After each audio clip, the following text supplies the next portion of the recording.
Okay, so today we're going to talk a little bit about how online learning is different from face to face.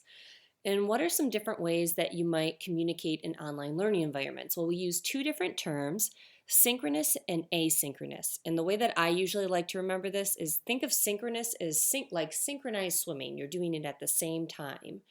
So you could be doing audio conferencing, video conferencing, things like FaceTime, and even chatting, instant messaging, those things at the same time with your students. Asynchronous would be more like texting to different people because they don't have to respond right away. And even having like whiteboard activity where you draw something and have somebody else look at it, sharing different files, or even email. There are lots of different platforms for online learning. Learning management systems, we use Canvas a lot in this course. Maybe some of you have used Blackboard or Edmodo, Schoology. There are a lot of different options here. Synchronous communication tools, like we had talked about before. Zoom is one of the ones that we're actually going to be using to show you here, but you could do Google Hangout or Skype or FaceTime. Asynchronous tools would be more along the lines of using like Twitter with your students or discussion boards or forums, or even maybe doing blog posts where you're commenting on each other's work back and forth. So all of those are kind of different ways to communicate with your students. But think about how communication is a little bit different online. The big things that you have to remember is there's no body language or visual cues. So you can't really figure out maybe what people are saying, if they're joking, if they're sarcastic. So these are things that you need to be more specific about, especially when you're working with your students and checking on their reactions, trying to figure out where they're at. Are they okay? Do they have any additional questions? You can't just look at their faces and be able to know that. So you have to ask them questions and make sure that they respond. Sometimes we actually find that online courses can really help to engage students just because you force everyone to respond instead of just looking around the room and having, the few students that raise their hand.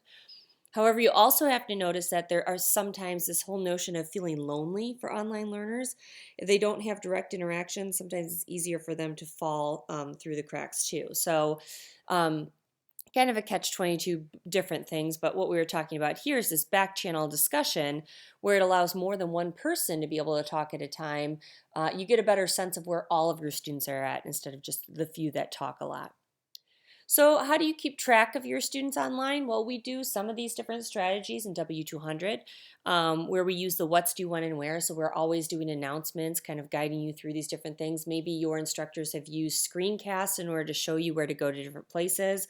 We have our syllabus online so that you can check those all the time, and we try and keep things as organized as possible in Canvas with assignments and rubrics, clear due dates, things like that.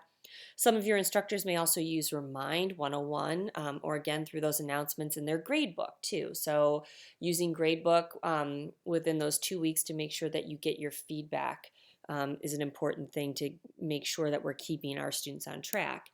Providing previous student examples, templates, all of these different options, as well as contact information for each student so we know how to email you. And even setting up individual meetings online. Maybe some of you have had instructors that do this with you and do online office hours. So maybe you're thinking, well, for my subject area, online really doesn't work. But really, any subject area can work. So here's an example of physical education. And in this particular example, it is a physical education elective. And so what students do within this course is they learn a little bit about health benefits of physical activity, then they create their own physical fitness plan.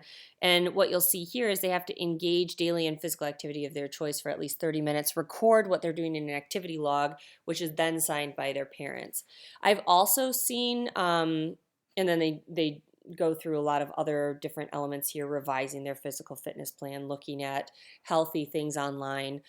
So those are all different options that students do there. I've also seen people do golf swings, like have them videotape their golf swing, and then the teacher actually comments on that video and provides some feedback that way. So maybe that would be one that you wouldn't normally think, wow, physical education, I'd love to take an online course like that. I know many of you will probably take the art education course online. Um, So that's through IU here. This is another course here that is a teacher at Center Grove High School. His name is We Joe can Lamb. make some analysis or make some And here observations. he's talking So, about for the difference example, a between qualitative and qualitative analysis, quantitative. you think the word quality, right? So, qualitative would be something like these ping pong balls are white, or that they're round, or that they have little tiny stars on the end of them. That is a qualitative analysis. Now, otherwise, we have also what's called a quantitative analysis. And quantitative is like the word quantity. Anyway, so he goes through and he describes those different elements. There's also elementary examples here in terms of online. So it is a possibility for those of you teaching elementary to be able to teach online. And I think it's something that's becoming more and more prevalent, especially with options kind of expanding. And here are different options here where there are online sample lesson plans for this particular Connections Academy. So it helps students learn the basics. There are different videos as well as different interactive lessons that the students actually go through, and they describe and get feedback from different from their actual teacher. So they kind of go through that as a little lesson. And then the last one that I'm going to share with you is a history example. And oh, okay, that one's not working. But the going back to the biology teacher where he has home lab experiments, so he actually has them take a strawberry and mash up a strawberry in a Ziploc bag and then be able to look at the DNA that way using dish soap. So he has home lab experiments where there are like household items that they can do and respond on those. Anything with history or English language arts, there's a ton of research and writing types of things that you could do. So really think about how would you facilitate those hands-on experiences in an online environment. How would you normally do it on hands-on? And then you can think about the ways that you can do it with technology. So some people have often asked me, well, this online education is great, but how do you deal with the digital divide? Meaning, how do you deal with students that don't have access to technology all the time? And there are different ways that you could do that. So you can do in-class flips, meaning that you can actually do a video where the students watch the video in the classroom. And at their own leisure and be able to, watch it at different times. So if half of your students are able to watch the video at home, those half of the students watch the video at home, and then the other students watch the video once they come to school. Now, those that watch the video at home are able to do the hands-on activity in class, whereas those that are not able to watch it at home, watch the video first and then do the hands-on. The cool part about this is then you have students at different points in the lesson, so you can literally walk around helping half of your students with the hands-on activity until the other half of the students finish. So there are different ways to kind of help make this work for you. There are also sometimes partnerships. So some school districts have gone to having Wi-Fi in their buses. So if they have a one-to-one environment where students have tablets or laptops or whatever, they can do this on the bus ride home. Partnerships with local libraries. So almost every single library that I know of has Wi-Fi, free Wi-Fi available. And then even some school districts are partnering with local businesses to offer free Wi-Fi to their students.